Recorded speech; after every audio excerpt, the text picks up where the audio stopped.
Hello everyone, my name is Joshua. This is the 12th video of my video journal series. Today's date is February the 20th, 2026. And something I wanted to share with you today is another Bible passage. I really like doing Bible readings. And this one's from the book of Joshua. And it's about when Joshua marched around the walls of Jericho and the wall fell down, which is the famous Bible passage from this chapter of the Bible. I thought I'd read it out to you and give my thoughts afterwards. This is Joshua, I believe, 6:25. Jericho taken and destroyed. Alright, hope you're prepared. Jericho taken and destroyed. Now Jericho was shut up inside, and because of the Israelites, no one came out and no one went in. The Lord said to Joshua, "See, I have handed Jericho over to you, along with its king and soldiers. You shall march around the city, all the warriors circling the city once. Thus, you shall do this for 6 days, with 7 priests bearing 7 trumpets of ram's horns before the ark. On the 7th day, you shall march around the city 7 times, the priests blowing the trumpets. When they make a long blast with the ram's horn, as soon as you hear the sound of the trumpet, then all the people shall shout with a great shout, and the wall of the city will fall down flat, and all the people shall charge straight ahead." So Joshua, son of Nun, summoned the priests and said to them, "Take up the ark of the covenant, and have 7 priests carry 7 trumpets of ram's horns in front of the ark of the Lord." To the people he said, "Go forward and march around the city. Have the armed men pass on before the ark of the Lord." As Joshua had commanded the people, the 7 priests carrying the 7 trumpets of ram's horns before the Lord went forward, blowing the trumpets, with the ark of the covenant of the Lord following them. And the armed men went before the priests, who blew the trumpets. The rear guard came after the ark, while the trumpets blew continually. To the people, Joshua gave this command: "You shall not shout or let your voice be heard, nor shall you utter a word, until the day I tell you to shout. Then you shall shout. So the ark of the Lord went around the city, circling it once, and they came into the camp and spent the night in the camp. Then Joshua rose early in the morning, and the priests took up the ark of the Lord. The 7 priests carrying the 7 trumpets of ram's horns before the ark of the Lord passed on, blowing the trumpets continually. The armed men went before them, and the rear guard came after the ark of the Lord, while the trumpets blew continually. On the 2nd day they marched around the city once, and then returned to the camp. They did this for 6 days. On the 7th day they rose early, at dawn, and marched around the city in the same manner 7 times. It was only on that day that they marched around the city 7 times. And at the 7th time, when the priests had blown the trumpets, Joshua said to his people, "Shout, for the Lord has given you the city. The city and all that is in it shall be devoted to the Lord for destruction. Only Rahab, the prostitute, and all who are with her in her house shall live, because she hid the messages we sent. As for you, keep away from the things devoted to destruction, so as not to covet and take any of the devoted things and make the camp of Israel an object for destruction, bringing trouble upon it. But all silver and gold, and vessels of bronze and iron, are sacred to the Lord. They shall go into the treasury of the Lord." So the people shouted, and the trumpets were blown. As soon as the people heard the sound of the trumpets, they raised a great shout, and the wall fell down flat. So the people charged straight ahead into the city and captured it. Then they devoted to destruction by the edge of the sword all in the city, both men and women, young and old, oxen, sheep, and donkeys. Joshua said to the 2 men who had spied out the land, "Go into the prostitute's house, and bring the woman out of it and all who belong to her, as you swore to her." So the young men who had been spies went in and brought Rahab out, along with her father, her mother, her brothers, and all who belonged to her.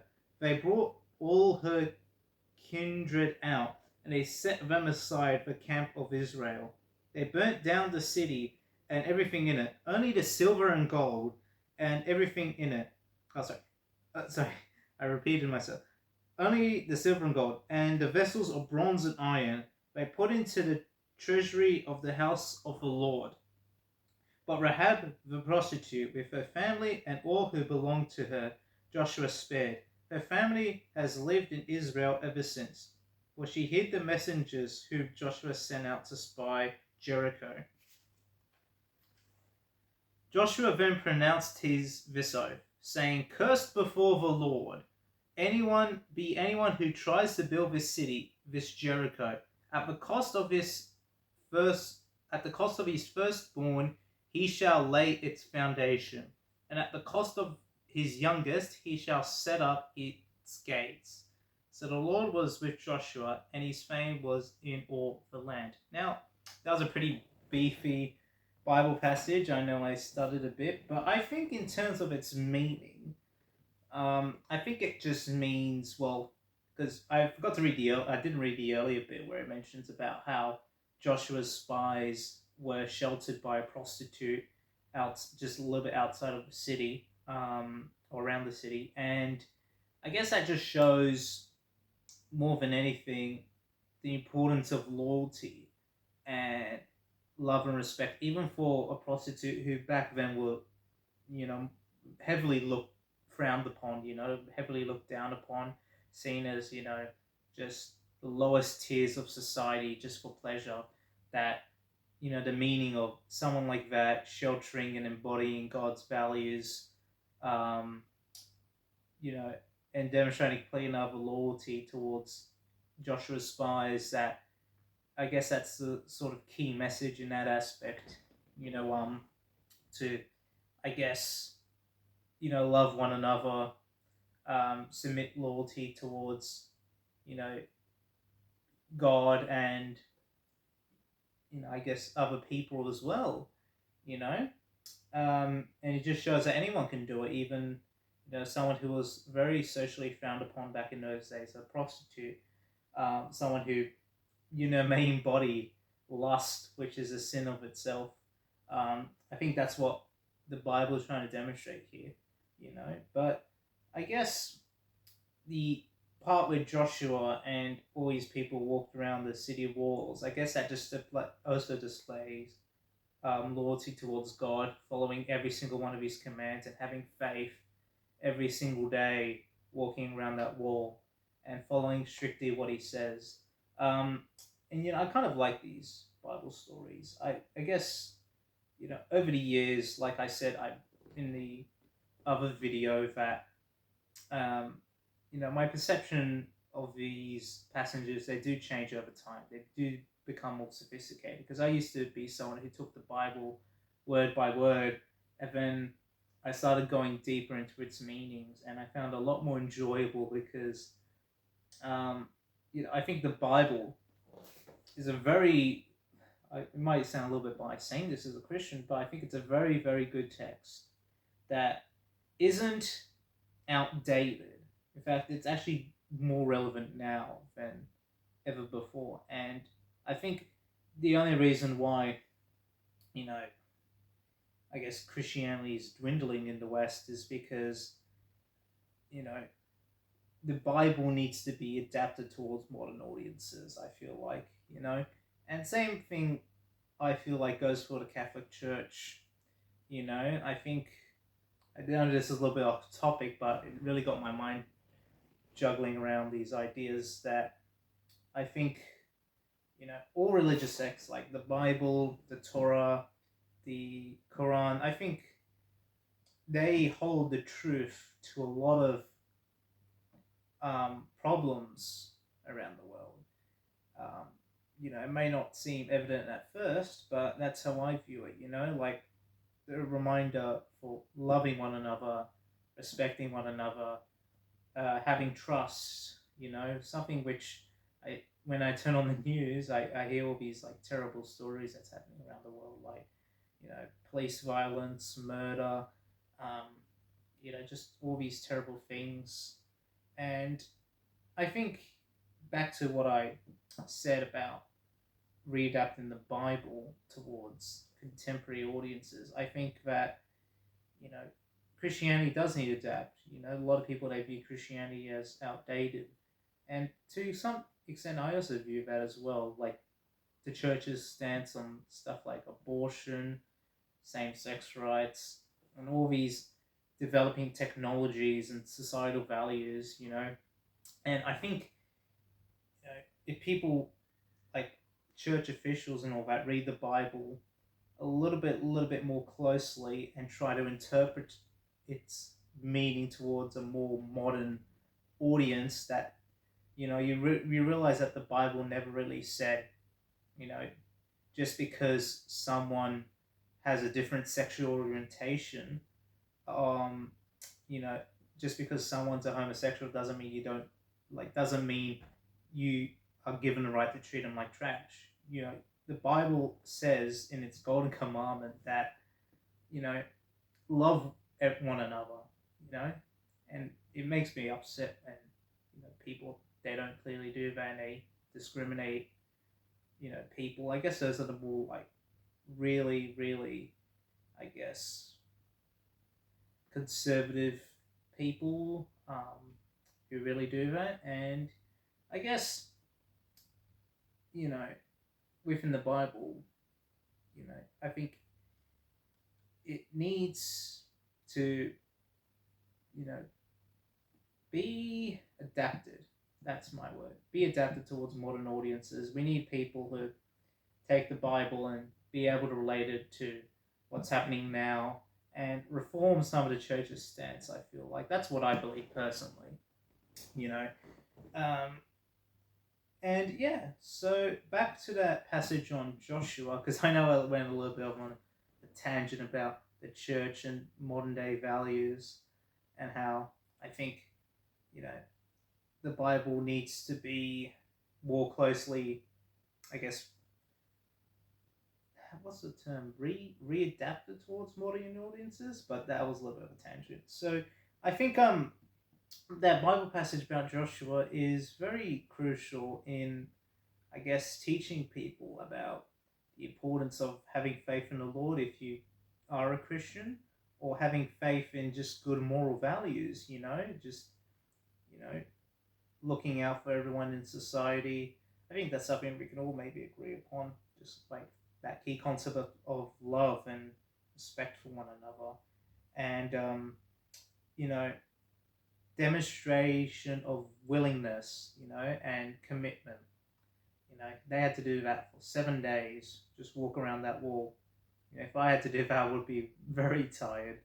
But, you know, I guess that was what the Bible passage was meant to be about. That was a key thing: commitment, willingness, respect for people who may not be respected by the whole lot of society, who may be frowned upon. Um, and yeah, that's just my personal interpretation of it. Just a very simple interpretation. And yeah, I really like reading the Bible and thinking about like what it means within the contemporary world, sort of.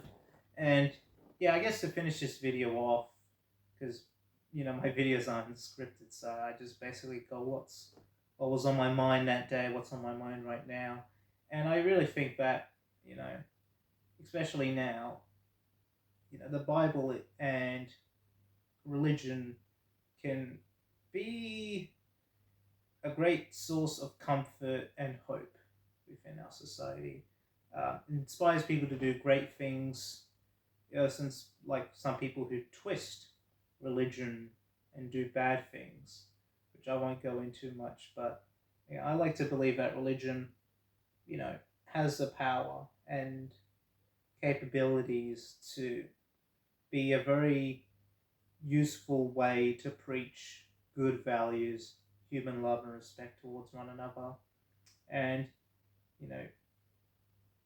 seeing Christianity on the decline really got me thinking about, at least in the West and here in Australia, like really got me thinking about how can the church sort of tell these Bible stories and readapt them towards a modern audience with a modern meaning, um, you know, and sort of, I guess, adapt its current stance on social issues towards more contemporary audiences so people don't feel so disconnected by Christianity.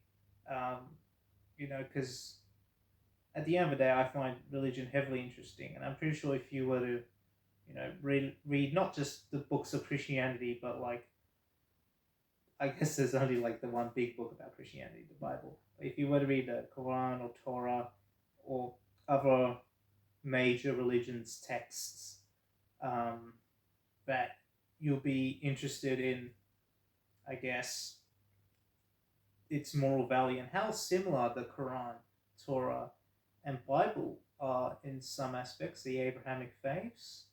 Um, those three books I'll like to read more often. I might not be a Jew or Muslim, but I like to read their respective sacred texts because I like to just see the similarities and differences between them. And yeah, I mean, I think a lot of people I've at least seen, they're a little bit like, I guess, conservative on Christianity, which is nothing wrong about that, but like, I think, you know, the it sort of turns people off when people are, like the only way you can get into heaven is by faith alone, that sort of stuff. And I don't personally believe it. I believe that God created everyone to be different, unique in their own right, and I don't see having no religious affiliation as a bad thing. Everyone's free to express their religion. No one should be forced to believing a certain thing that they don't want to.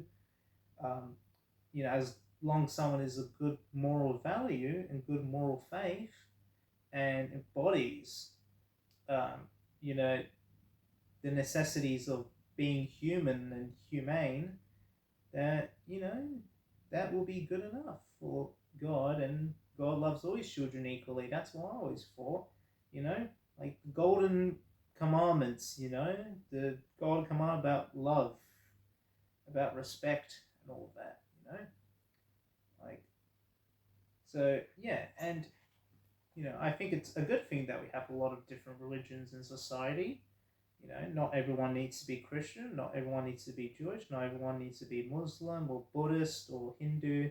We need a good, healthy mix of all these religions and cultures because, they all, motivate people to do good things. And yeah, I guess um, that's all I really have to say for today, other than I like reading the Bible and I like analyzing and studying religions. And, I guess today was a bit of Bible reading and just what was coming through, I guess, my brain when I was reading it and relating it to, I guess, my own personal religious views and experiences. But I hope you enjoy it. And if you like it, then I might be doing more of this sort of stuff. But yeah, I guess I'll see you tomorrow. Have a great one.